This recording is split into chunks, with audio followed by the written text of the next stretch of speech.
আমার এই বাজারটারে রক্ষা করেন, কারণ এখান থেকে আমার সংসার চলে, এখান থেকে আমার পরিবার চলে। এটা শুধু আমি না, আমার যে বেশি দোকান ভাড়া দিয়ে চলে তা না, আমার একটা ব্যবসা আছে এগুলো দিয়ে চলে তা না, অনেক নিরীহ দোকানদার আছে এই বাজারে। আপনারা তাদের পাশে দাঁড়ান, তারা খুব ক্ষতিগ্রস্ত। চুরি করে নিয়ে যাওয়ার পরও তারা কোনো বিচার পায় নাই পিছনের দিনে। এই বাজারে তারা মামলা করতে গেলে হুমকি দিয়ে আসে, বাড়ির পর যে জব করে ফেলাবে।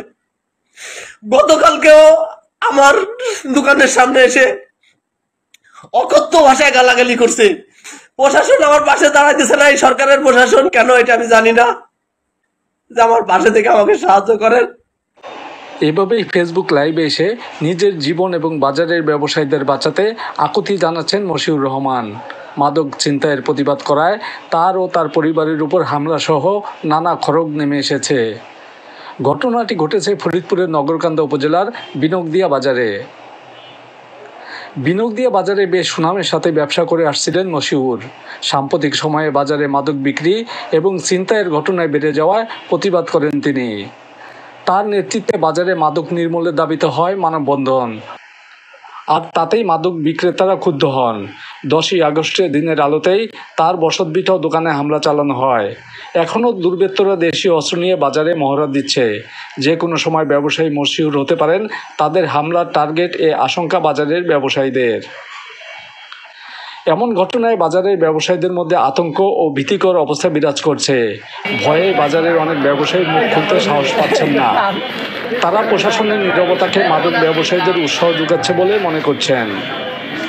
মাদকের বিরুদ্ধে কথা বলাতে ঘটি ইউনিয়ন আওয়ামী লীগের সভাপতি 3 নং ওয়ার্ডের 8 নং ওয়ার্ডের সভাপতি কামাল, মুন্নু, তাজো ইয়ারের নেতৃত্বে মামুন এরা এসে আমার বাসা, দোকান এসবে হামলা করে এবং সে বলে যে যদি আমাদের এখানে কোনো বিবৃতি বা বাধাগ্রস্ত করো তাহলে তোমাদেরকে মাদক দিয়ে ফাঁসায় দেওয়া হবে, তোমাদের নামে চাঁদাবাজি মামলা দেওয়া হবে, তোমরা এখানে শান্তিপূর্ণ ব্যবসা করতে হবে। আমি তখন এই জায়গায় দাঁড়াইছিলাম, দেখলাম যে হঠাৎ করে এই জায়গায় এদিক থেকে মামুন নামে একটা ছেলে আসলো, এদিক দিয়ে আপনার একটা বটি হাতে এবং একটা আপনার ওই গাড়ির পাতি হবে সম্ভবত, পাতিটা হাতে আইসা উড়ে ধরে কোপ শুরু করছে। আপনার ওই যে গেট পেঁচাই কোপ শুরু করছে আর বলতেছে যে এই মসি কই, মসি বাইরে, মসির মানে মার তুলে বকা দিতেছে। আমার মনে হয় 25-30 জন মাদক করে নেশা করে, পরে বিক্রি হয়, অনেক মানে 200 ইয়াবা বিক্রি হয় প্রতিদিন। আমরা কেউ কিছু বলতে পারি না ভয়ে। বিনগদিয়া বাজারে বর্তমানে যে অবস্থাটা শুরু হয়েছে, দীর্ঘদিন যাবত দেখা যাচ্ছে চুরির যে অবস্থাটা শুরু হয়েছে, তাতে আমরা বাড়িতে যে আমরা রাত্রে ঘুমাই, নিরাপত্তাহীনতায় আমরা ঘুমাই, আমরা শান্তি মতো ঘুমাইতে পারি না এই চোরের কারণে। বাজারে মাদক খুব মানে বেচা কেনা হয়, অনেক জায়গায় আমরা এই যে বাজার কমিটি তরফে অনেক আমরা করছি, আর তা অতিরিক্ত বৃদ্ধি তারা, ঠিক আছে, তা কোনোরকম দমান যাইতেছে না, ঠিক আছে। আমরা এই আপনার কাছে মাধ্যমে আমরা জানতে চাই যে এলাকার মাদক মুক্ত করতে হবে, সন্ত্রাস মুক্ত করতে হবে, আর এই যে চোর ডাকাত আছে এই বাজারে ঠিক মতো আমার দোকানদের করা পারতেছে না। হ্যাঁ, অনেক দেখা যায় সিসি ক্যামেরা থাকার এমনি করা পারতেছে না, অনেক দোকান পাঠে এসে রাত্রে মানে অঘটন ঘটায়। আমরা সুস্থ নিরাপত্তায় বাজারটাতে থাকতে পারে, চলতে পারে, এই আমরা দাবি জানাইতেছি। এ বিষয়ে নগরকান্দা থানার দায়িত্বপ্রাপ্ত ওসি আমিরুল ইসলাম জানালেন, এই বিষয়ে আইনগত ব্যবস্থা গ্রহণ করা হবে। মাদক তো এটা কম বেশি সব জায়গায় আছে, বই বাজারেও আছে, আমরা স্বীকার করি।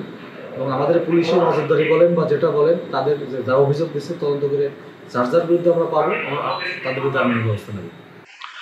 মাদক ও ছিনতাই রোধে পুলিশ সাহসী ভূমিকা নিয়ে চক্রটিকে গ্রেপ্তার করে আইনের আওতায় এনে বিচারের মুখোমুখি দাঁড় করিয়ে ঐতিহ্যবাহী বিনগদিয়া বাজারের ব্যবসায়ীদের রক্ষা করবে, এমন প্রত্যাশা স্থানীয় সচেতন মহলের।